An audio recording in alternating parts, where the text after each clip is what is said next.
근데 실질적으로 우리 그 세금의 가장 기본 대원칙은 소득 있는 곳에 세금이 있다라는 얘기인 거죠.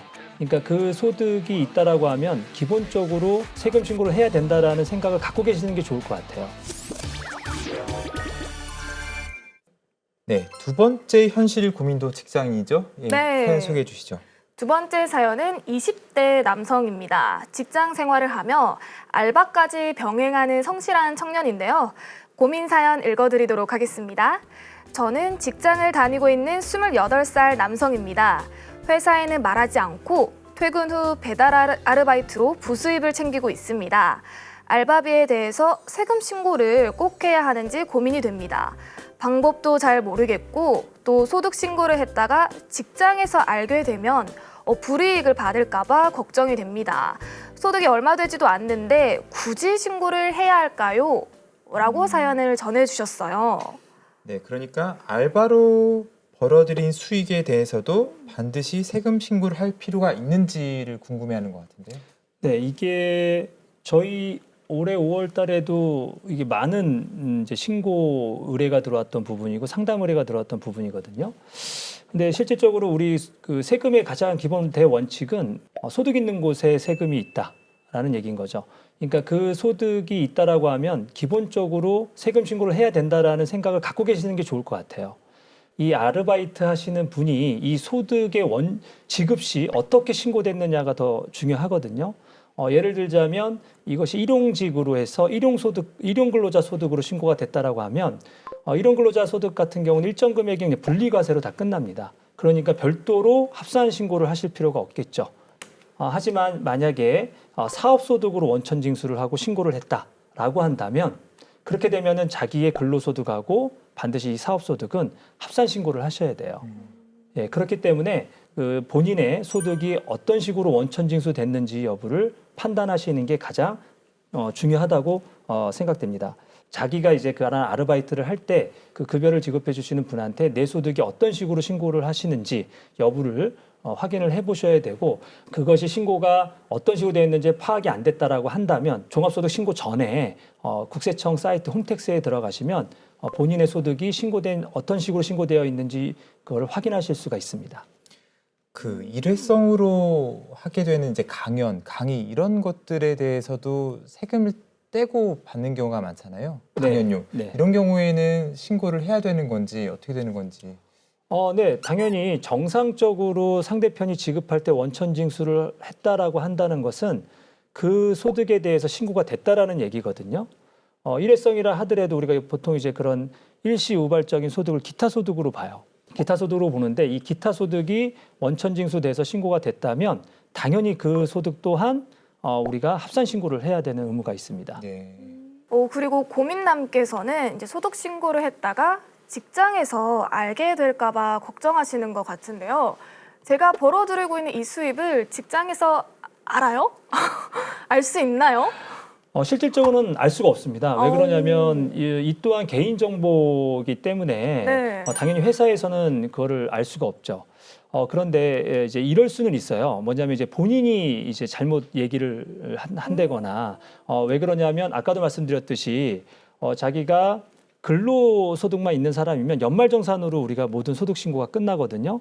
근데 이렇게 아르바이트를 통해서 별도의 이제 사업소득이 발생했다라고 한다면 5월 달에 합산 신고를 해야 되는데 이때 본인이 합산 신고를 하려면 연말정산한 그 근로소득 원천징수 영수증이 있어야 돼요.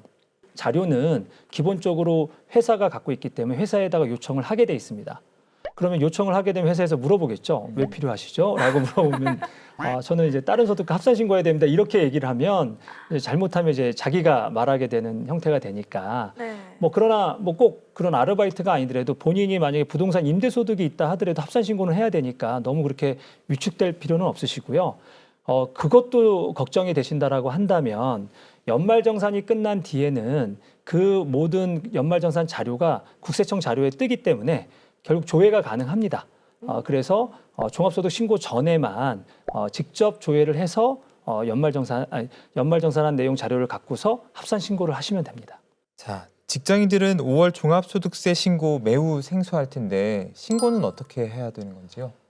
네. 이때 이제 종합소득 신고를 한다라는 건 일단 직장인들이 이제 급여 소득과 별개로 또 다른 소득이 있다라는 얘기인데요. 이러한 타소득의 금액이 크다라고 한다면 당연히 세무사를 찾아가서 상담을 받으시는 게 좋습니다. 왜 그러냐면 직전 연도 우리 사업소득 금액 갖고 소위 신고 유형이 달라지거든요. 그렇기 때문에 신고 유형이라고 하는 건 단순하게 그냥 국가에서 정해준 경비율로 우리가 단순 추계 신고라고 하는 방법을 써서 신고해도 되는 건지 아니면 간편장부라는 방법으로 신고를 해야 되는 건지 자세하게 복식북이라고 하거든요. 복식으로 장부를 작성해서 신고를 해야 되는지 그것도 이제 그 신고 유형은 수익 금액에 따라 달라져서 그런 부분들은 전문가한테 문의를 하셔야 되고요. 만약에 금액이 작다라고 한다면 아까 말씀드린 것처럼 간편장부 내지는 추계 신고 방법이 있습니다. 이런 것들은 실제 홈택스에서 직접적으로 하실 수도 있어요.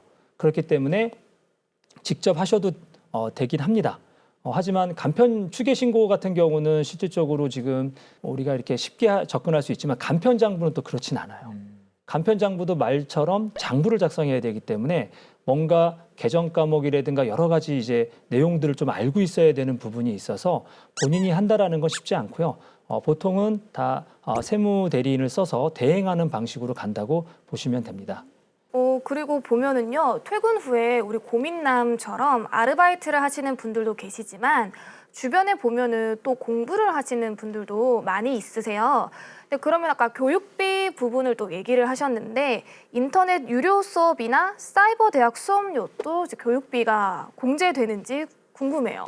네, 이게 이제 우리 소위 말하는 이제 교육비 공제에 해당되는데요.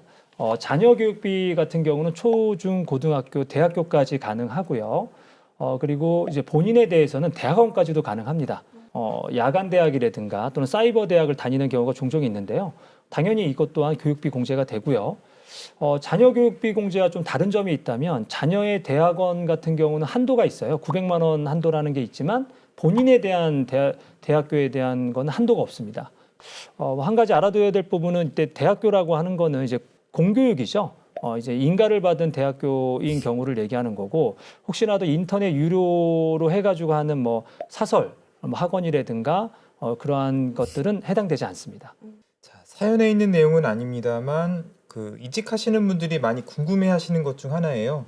그 직장을 옮겼을 경우에 세금 신고에 필요한 근로소득 원천징수 영수증 어디에서 받아야 되는지. 이런 경우도 상당히 많이 있어요. 그러니까 연말정산을 내가 지금 해야 되는데 전 직장의 급여까지 해서 현재 다니고 있는 직장에서 연말정산을 하고 싶다. 그러면 당연히 전 직장에다가 요청을 해야 되거든요. 근로소득 원천징수 영수증이라고 해서 그 근로소득 원천징수 영수증을 현 직장에다 갖다 내면 합산해가지고 연말정산을 해주곤 있어요. 보통은 이제 전 직장에 요청하기가 좀 꺼려지거나 그럴 경우에는 연말정산이 끝나면 그 회사에서는 그 모든 자료가 다 국세청으로 넘어가게 돼 있습니다. 그렇기 때문에 그럴 경우에는 당해 직장의 소득에 대해서 연말정산을 하시고 이후에 홈택스에서 전 직장에 대한 근로소득 원천징수 영수증을 조회해서 그걸 갖고서 본인이 다시 한번 연말정산을 재정산 5월 달까지 재정산하셔서 환급 받으실 수 있습니다. 미취학 아동의 경우 사교육비도 공제받을 수 있는 경우가 있다고 들었는데 어떤 경우가 좀 해당이 될까요? 네. 기본적으로 교육비 세액 공제에 있어서는 그 사교육비는 당연히 안 됩니다. 사교육비는 안 되는데요. 미취학 아동에 한해서만 사교육비 인정되는 부분이 있는데 뭐 체육 활동이라든가 뭐 미술 활동 이런 학원을 보내는 경우가 있는데 그러한 학원에 대한 학원비에 대해서는 교육비 공제가 가능합니다. 하지만 미취학 아동이라 하더라도 학습적인 국영수 학원이라든가 이런 데들에 대한 사교육비는 교육비 대상이 되지 않죠. 그래서 보통 우리 연말정산할 때 포인트로 말씀드리는 부분이 바로 그 부분이거든요. 학생 어린 자녀가 입학을 하는 달이 언제죠? 3월입니다. 3월이죠. 네. 그러면 결과적으로는 1월 달, 2월 달은 미취학 아동 상태거든요. 1월과 2월에 다녔던 예체능 학원비는 교육비 공제에 해당되기 때문에 절세 방법이 될 수 있습니다. 예. 네, 제가 하나 더 여쭤볼 게 있는데 요새 지역 화폐를 많이들 쓰시잖아요. 네. 그러면 지역 화폐로 결제한 금액도 세액 공제로 자연스럽게 넘어가는 건지. 결과적으로는 지역화폐를 씀으로 해서 지역화폐라는 건 현금과 같은 성향이기 때문에 현금 영수증 발급을 받으셔야 그 세액공제 대상 금액으로 들어간다라고 보시면 됩니다. 자동적으로 국세청이 알아서 해준다라고 생각하시는 분들이 많은데요. 실제로는 그러지 않고요. 지역화폐는 현금성 자산이기 때문에 누가 쓰는지를 몰라요. 그러면 그거를 내가 썼다라는 증빙을 남긴다라는 건 결과적으로 상대편 사업자한테 현금 영수증을 발행해달라고 요청을 하셔야 됩니다. 그래야지만 그 신용카드 세액공제 금액에 현금 영수증 발급분해서 첨부돼서 세액공제 혜택을 받으실 수 있습니다. 지역 화폐는 현금이다라고 생각을 해야 되겠네요. 네, 그렇게 보시면 됩니다. 알겠습니다. 네, 고민을 통해서 다양한 세금 문제를 알아보는 시간이었습니다. 저 역시 많이 알아가는 시간이었고요. 여러분 혼자 해결하기 어려운 세금 고민이 있다면 언제든지 5천만의 세무사를 찾아주시기 바라겠습니다.